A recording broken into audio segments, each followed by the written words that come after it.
FiiO is one of those brands that I love, right? There's some products like the M11 Plus and the M11S that I use on a daily basis. These two dabs comes with me everywhere, whether I go to audio stores to demo stuff, to audio events, or I'm just traveling.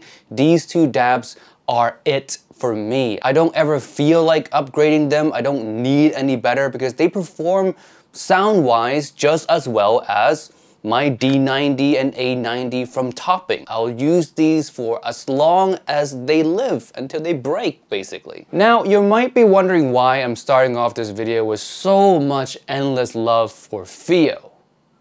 Well, it's to counterbalance what is about to transpire in this video. Yes, today we're taking a look at this, the FH15. Hey friends, Timmy, welcome back to another video on Giz Audio, and yes, today we're taking a look at the FiiO's FH15, the newest IEM in their lineup. Now, before I jump into the FH15, let me say one more good thing about FiiO. I would like to say thank you to FiiO for continuing to send me stuff for review despite the previous few IEM reviews have been lukewarm to not recommend entirely. Props to them for continuing to throw stuff at my wall and hoping one sticks. That's what companies should do, and I praise them for that, 100%. Thank you, FiiO. Now, with that being said, time for the main event, the FH15. Possibly one of, if not the worst IEM that FiiO's ever released. Like and subscribe. I'll see you guys in the next video. Peace. No, the video is not over, but yes, this is probably my least favorite IEM that FiiO's ever created, and I'll go over the list of reasons why, and towards the end of the video, I'm actually gonna recommend some actual decent FiiO IEMs that you should buy over this one. Reason number one, basically no treble. Yes, even though the graph looks like there is some treble there, some extension, but in reality, because of the way that it's tuned, the bass being 5 dBs higher than the upper mid-range, it completely masks what anyone would perceive as treble. So vocals don't have any extension to them. Now, the vocals are not all bad. I should say that the upper mid-range from 1K to 3K is actually not bad. I would even say to 4K, it's not actually that bad. So vocals, though feel like they're very much in the background because of how much bass you get, comes across somewhat still like a human. There are no big peaks or big dips that ruins the overall timbral qualities of the fundamental of the vocals, at least. Now, where it becomes a little less human is in the extensions, the treble, the far upper mid-range. It's just not really there. The details and clarity of their voices are just missing, for lack of a better word. And not only vocals, of course, a lot of instruments do share similar fundamentals and harmonic ranges with the vocalist, and those also are affected. Instruments just sound somewhat dead.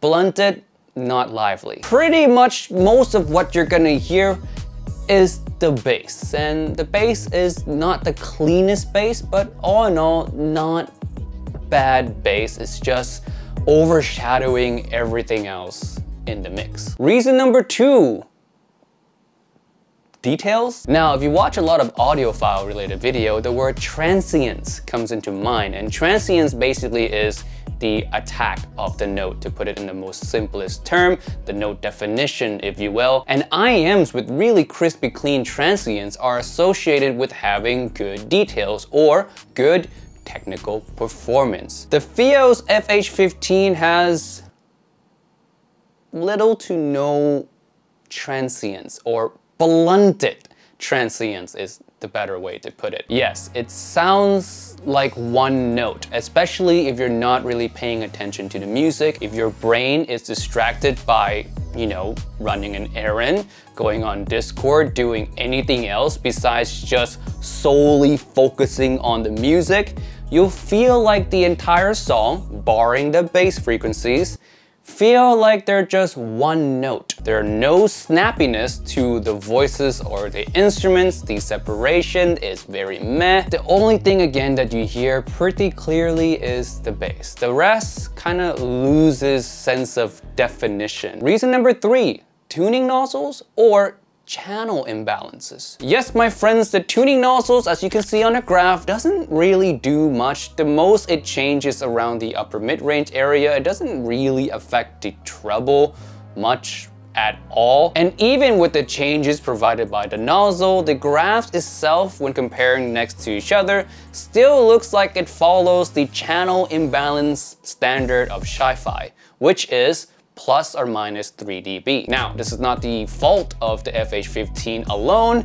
Many IEMs with tuning nozzles or tuning switches really don't do much, and that's kind of why I don't really like seeing them in IEMs, because they just boost up the price of IEMs for seemingly no benefit or very, very minimal benefit most of the time, and that's absolutely the case with the FH15. Now trust me when I say I really tried to find a positive about this IEM. I've listened to this IEM actually more than I listen to a lot of IEMs before I do my reviews. I've wore this to bed a couple times. I've listened to this for hours while doing stuff. Overall, just putting in way more hours into this than anything else that I've ever listened to before a review happens. And I still don't love it, don't like it, can't find anything good to say about it. Now, with all that being said, I'll give my final score for the FH15 right now, and that is a thumbs down. At no price do I recommend this IEM. There are much better IEMs at even $20 to $50 range nowadays that are tuned very, very, very well, though they're not constructed the same way as a FiiO IEM. FiiO IEMs are really well constructed. The accessories, by the way, are fantastic. They always do well in those departments, probably one of the best brands to do it. But all in all, if you care about sound quality, you can get better sound quality at much, much cheaper prices. Now, if you do want to get a FiiO IEMs, there are some decent ones that I will recommend to you guys right now that are better, leaps and bounds better than the FH15. First one is gonna be the FH5, super old IEM from FiiO. I don't even know if you can find it anymore, but that one has better treble extension, cleaner bass, and overall a more balanced sounding signature than the FH15. The details are not lost on the FH5, it's there, and it's probably one of my favorite FiiO IEMs even till today. Besides the FH series, you can also go for the FD series in the FD3, FD5, and FD7, all of which are again better than the FH15. I forgot one more in the FH series, and that is the FH3. Tons of bass. So those of you who love FiiO sound signature, you want a gob of bass. The FHE has all the bass you want, while at the same time, the upper mid-range and treble is largely correct, and details are there as well. All right, that concludes this video review of the FH15. Again, I don't recommend this at any price at all. Buy all the other IEMs from FiiO that I do recommend over this. And if you're looking for sources, DACs, look at FiiO. They make some of the best looking and best sound DAC amps and DABs on the market today. With that all being said, I'd like to thank my Patreon subscriber now. We have Kay, Chadwick, Suni Roll, Norm, Ben, Robert, and Mason. Thank you so much for the support. If you guys want to support the channel yourself, link to Patreon is below. Many good perks there. And I'll see you guys in the next video. Peace. Bye.